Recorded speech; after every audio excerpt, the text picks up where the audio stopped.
어제 2024년 11월 24일자로 사도광산 추도식이 불발된 외교 참사가 일어났다, 이렇게 저는 생각을 하면서 지난 2024년 7월 25일 날 일본 사도광산 세계유산 철회 및 일본 근대산업시설 유네스코 권고이행 촉구 결의안을 대표 발의하여 통과를 시켰던 의원으로서 한 말씀 드리지 않을 수 없습니다.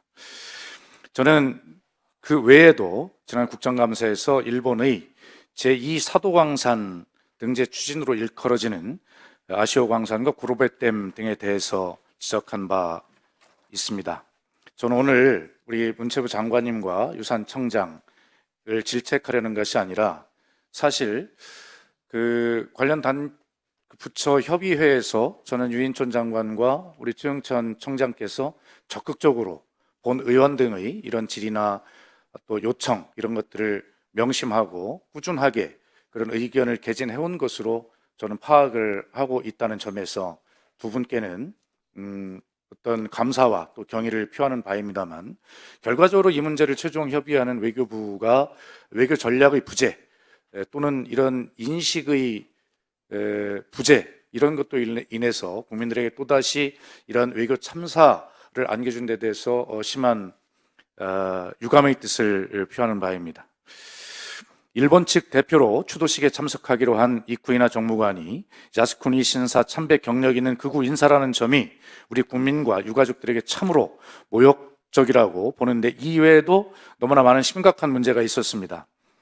일본 정부가 아닌 민간 단체가 추도식을 주최한다는 점, 추도식 공식 명칭에 조선인, 노동자 같은 표현이 빠진 점, 통상 초청에 따른 재반 경비는 초청구에서 부담하는 것이 관례임에도 유가족 항공료와 숙박비 등을 일찍이 아닌 우리 정부가 부담하기로 한 점, 일본 정부 대표로 정무관을 참석시키는 급급한 나머지 참석자 이력을 제대로 살피지 않았던 것으로 보여지고, 개최일도 일본 측이 당초 합의했던 매년 7, 8월 중보다 3개월여 미뤄진 시점에 이루어진 점, 개최일까지 나흘 앞둔 시점에서 양국 정부 대표가 낭독할 추도사 내용과 식순도 조율이 없었다고 한 점, 일본 측과 원만한 합의가 이루어지지 않은 탓에 외교부가 기자단을 대상으로 실시하렸던 브리핑이 2차례 취소되는 이례적 해프닝까지 연출한 점, 특히 추도식 개최 이틀 앞둔 시점에서 예정된 브리핑은 시작 5분 전에 외교부의 자체 결정으로 폐지된 점, 또 지난 22일 밤에는 일본 측이 한국 요구를 수용한 것이라고 했다가 하루 만에 불참으로 입장 번복하며 이 중에서 무엇보다 중요한 것은 추도사의 강제성과 사과와 관련한 부분이 전혀 없다는 것입니다. 행사 참석자 주요 발언을 보면 이쿠이나 정무관은 사도광산이 역사상 특히 주목해야 할 가치라고 말하며 강제 동원 같은 노역의 강제성을 인정하는 표현을 쓰지 않았습니다.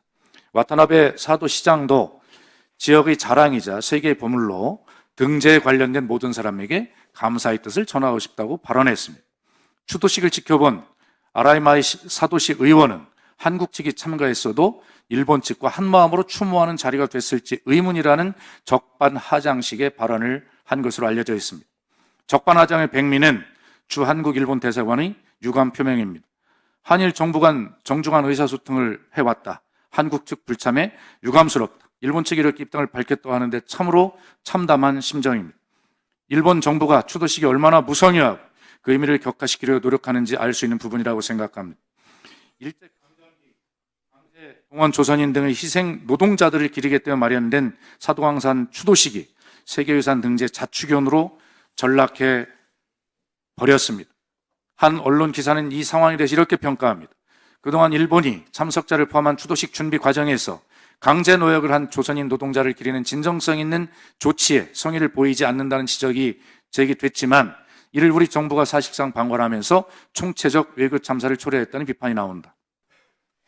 네, 국민의힘 배현진입니다. 방금 전 발언하신 우리 박수현 의원님의 모든 발언에 전적으로 동의하며, 오늘 사도광산 추모식에 우리 정부가 또 유족들과 함께